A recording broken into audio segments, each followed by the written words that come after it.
Are you struggling with hair loss? Well, before you give up and start rocking that bald look, get yourself a box of Novaxidil. It's the only clinically proven triple action hair loss treatment on the market. It has 5% minoxidil, which is the gold standard for regrowth. But minoxidil alone will not prevent further loss. For that, Novaxidil uses DHT blocker ketoconazole with added nicotinamide, vitamin K, biotin, and collagen peptides. Basically, every single ingredient you could possibly think of in one product. So stop rubbing peppermint oil behind your ears and get something that works. Maybe he's born with it. Maybe it's Novaxidil. All my European bodybuilders, this is a great supplement line, americansupps.com. That's American-supps.com. They have a great lineup. Believe me, you won't be disappointed. Go to their website, use discount code SAS10. They have an extensive line of supplements and workout gear. SAS10, americansupps.com. You will not be disappointed. All right, Serious and Silliness Outcasts. We got a good show. Larry Mazza is back, and this time it's actually going to be a little bit different. We're not going to be talking about organized crime. We're going to be talking about the assassination of the CEO. I believe his name is Brian Thompson. What's happening, Larry? Everything's good. Everything's good. I'm going crazy with all these current events between the drones and this guy. Yeah, but it's funny you bringing him up because we had a question come to us. Yeah. Because he's Italian, Luigi Mangione. Yeah. You don't get any more Italian. And I said, all of a sudden, it's a mob hit. It's this, it's that. I said, that's pretty stereotypical or racist to say something like that. Just because he's Italian, he's a hitman. I mean, that's terrible. I've heard the same thing. I mean, that guy, what's his name, put it to rest really quick. Jeff Nadeau, he did, like, the next day it came out. He's like, he put it to rest, basically saying that it has nothing to do with organized crime or the mafia or anything. Right.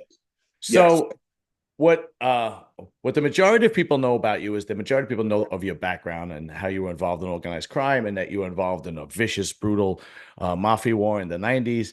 But what they don't know is that you were also a consultant on the movie The Irishman. Yes. So before we go into the actual details of the assassination and if it was professionally plotted, well thought out, or if it was done sloppily, why don't you get into how you were used as a consultant on the set of The Irishman? Well, De Niro wanted to get the hit scenes and what happens right after and what happens right before. He wanted to really know the layout of how it would be in real life. Mm-hmm. You know, I guess even in some of the other movies, he didn't really do that, and they really sensationalize mob hits like you see all the time. So he asked his security team, because they're all ex-New York detectives, if they knew anybody from the old life that would help and will get involved. And I think 4 of them out of the 5 all said me. So it's, in one way it was a compliment, and the other way it's like, okay, but they want to know how to get rid of weapons. How do you put a guy at ease? You know, stuff that's really not nice.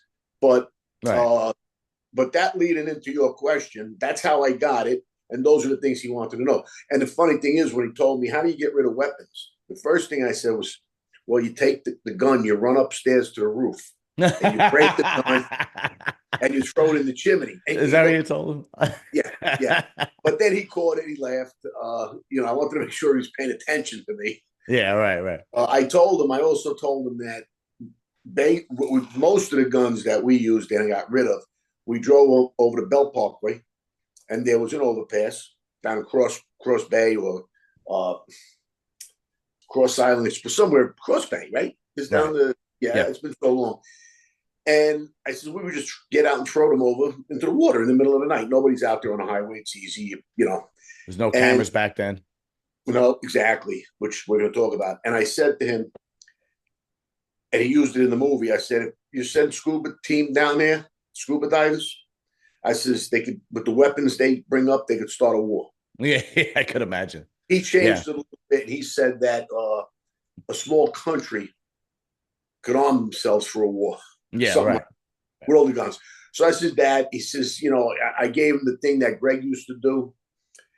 He would have a small gun in his pocket, 32. Mm-hmm. He liked 32s and 38s. nothing less than a 32. So the 32 could fit in your pocket, you know that.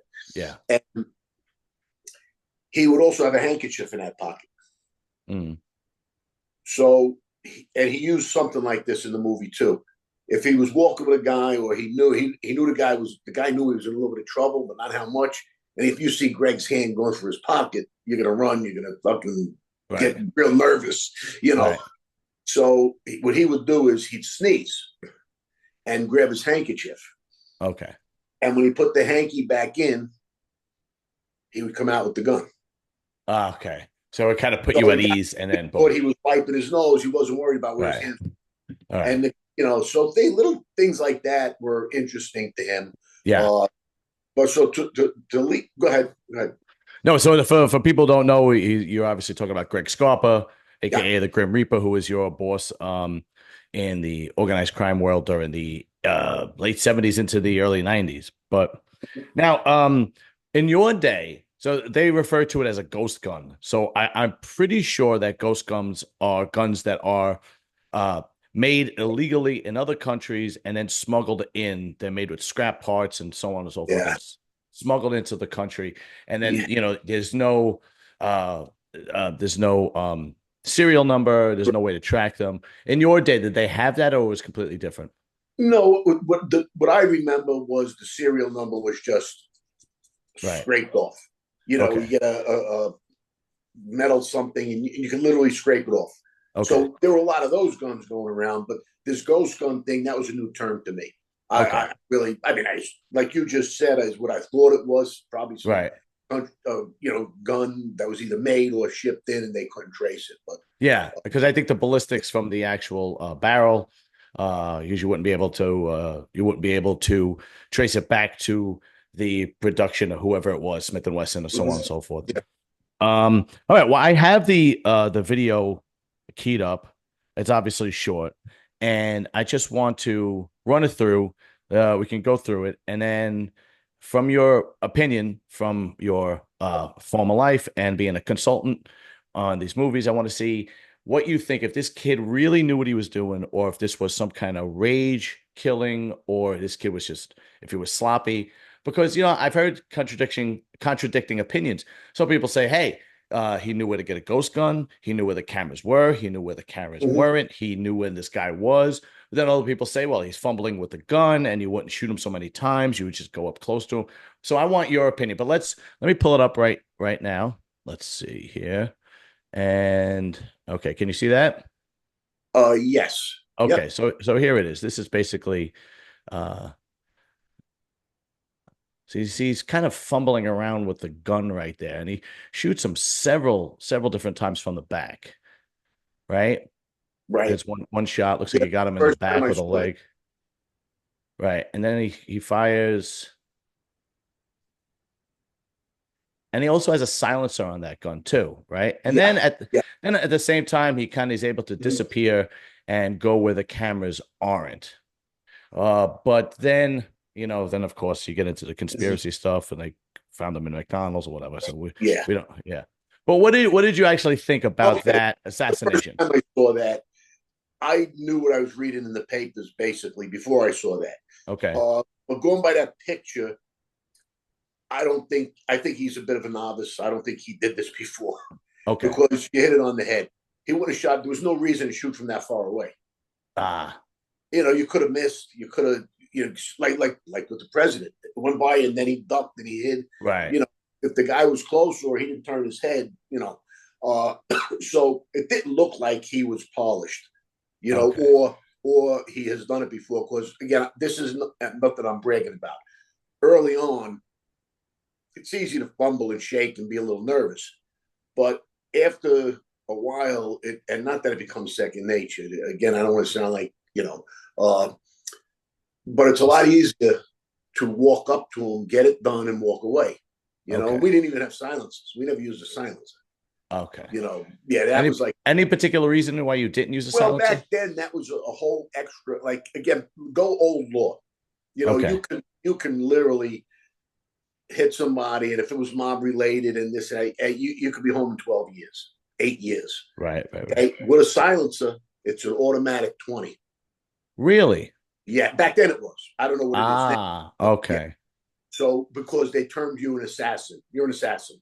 There's no Okay. ifs, ands, or buts about it. That's true. If you've got a silencer on, this was planned. You know, you're meticulous. Yeah. So I think I don't know what that backpack was all about. Right. I mean, that first of all, unless he took it right off, so the people would say, "Guy had a great backpack on." Right. So Right. everybody's Right. looking for that. I don't think that was the case. I really don't. I think he still had that when he got caught in McDonald's. Yeah. It's like Greg when he had the mustache. Everybody sees that picture, and he very rarely had a mustache, but he grew one when he was going to hit somebody. Ah, okay. And I remember him telling me the first thing the witnesses will say, it was a guy with a mustache. Right. Just the first thing they're going to notice because he had that big black mustache. Right. So, so this kid, it looks like he thought it out well. Mm-hmm. I'll give him that. He had it. He knew where the guy was going to be. He had the silencer. He had his masks on, but it shows you where the mistakes, like, there was a movie that they once talked about. If you're going to commit a murder, there's 2,000 things that could go wrong. Mm-hmm.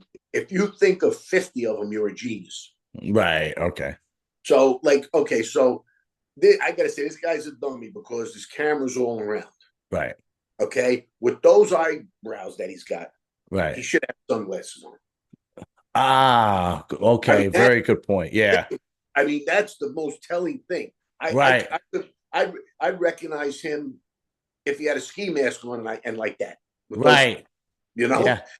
And it's funny too, because on a hit we did years ago, we had a guy around us named Larry, another Larry, but he was a heavy guy, fat Larry. Okay. And he's going to do his first hit. Mm-hmm. We're in the wall. So him and Jimmy are in my pool room. And this guy is like the circle. That's how fat he is. Okay. He's got on his chain FL in diamonds for Fat Larry. No. He's got a ring FL. All right. Everything on him says FL. Okay. And his body shape. Right. And I love this guy. And he's so much fun. He's younger than us, and he was up and coming. So on this hit, he's going to get to shoot. So we knew the guys came every week to straighten out a sports figure with the guy across the street. So when he pulled up, me and Greg were already going to be in the place, but we were taking the back door in case he spotted them and came running through. So this is how you plan. So we were already in there. Okay. Jimmy and Beer League Warriors apparel. Great clothing for the gym. Great clothing for any workout you do. It's that dry fit that everybody likes. Good quality, great prices. Support small business now. Don't buy from Nike or Adidas this week. Get your clothing from Beer League Warriors apparel. Just go to beerleaguewarriors.com. They have a great selection. Believe me, you won't be disappointed. Larry are waiting in the pool room. They see the Lincoln pull up. Okay. He had a hat on. He pulls down his ski mask. Jimmy looked at him and he went, "Ooh, they'll never recognize you now." I mean, with all the diamond, he didn't change anything else about himself, his shape. Long story short, it wasn't the target in the car. So when they walked up to the car and the other guy got out, they thought maybe he was still in the car. Somebody else was driving, and the guy was scared to death. And Jimmy just told him, take off. Maybe in a couple of words, but get the fuck out of here, whatever. Right. They left. Nothing happened. And we came back out, went across, and Jimmy told us the story of the ski mask. But going back to the show now, so the guy, he got caught moving his thing down to talk to a girl or something. Okay. Or the girl behind the counter. Right, at McDonald's. The cab, all cabs have cameras in them now. Right. He leaned over in the cab. You could see his whole face. So he made with all the thoughts he put into it. Okay, this is the spot to do it. He'll be coming out. I got a silencer. He still didn't factor in the cameras all around. Right. even on your getaway, even, so even though he might have put a lot of thought into it, I'm positive in my heart it's the first time he ever did something like that. Okay. And an amateur would not know what I said about the silencer. Okay. Right. I won't even think about it. If you were Right. really that bad because you're in so much pain and you blame them for ruining your back and not helping you, that's more of a rage. Right. This was thought out and calculated. I'll give him that, but still, again, too many mistakes. I don't know. Did he have a car there to get away in? I have no idea. I don't know where he went, but to leave all the pictures all over the place, it was really just a matter of time. Yeah, well, it doesn't seem like he had a car. He kind of seemed like he walked away, and then he was in a McDonald's with a Starbucks coffee or something to that effect. But that was in PA, right? That was what? In Pennsylvania or something. Yeah, they caught him a little bit later on. Yeah, so right. I don't know how he got away. Yeah. Okay, so so the McDonald thing was in Pennsylvania? That's what I think, yeah. Oh, okay. Yeah, so I don't know how he got there. Now, well, they also said he got there by train, and then they said, no, it was a bus. Oh, see, I'm not sure. Yeah. Well, so if he took public transportation, okay. So from your experience, if somebody was a professional assassin, right, and this was his bread and butter, how would this person go about executing the CEO with as little possibility as getting caught, like you said, as possible? Well, what he did up to the point where he didn't have it. It's hard to do that alone unless you're a sniper. If you're a sniper, you could have been on a roof across the street. Looks like the guy was just walking down the street. So if you had a rifle and you were a good sniper, you didn't have to be there. But if you're going to do it that way, going back to the way we would do it, we would have at least 2 cars on the scene. Okay. A shooter, possibly a backup shooter, just walking along the street in case the gun jams or whatever. Okay. But you're definitely he's going to be there and he's going to get real close to him. Now, he's going to just walk into a car. And again, I would have sunglasses on, bandana, a hat where they cannot see any of my face. Right. Some guys I knew would put a fake tattoo on in plain sight. Right. So if they see, oh, look, he had something, right. And they wash it off or clean it off or whatever. Okay. So again, they're leaving a fake clue. But again, cameras and everything, a hat, sunglasses, and a bandana. Now, after the shooter shoots, all he's got to do is walk into a car. The other car is blocking traffic. Nobody's coming down that street. After the gunshots are heard and he sees his car driving away, then he's going to allow others to come, and he's the crash car. If a cop happens to be around in a car or a scooter, you got to run into him. And just say, I panicked. I heard the gunshots. I saw, Wow. That's amazing. Early on, I drove a lot of crash cars.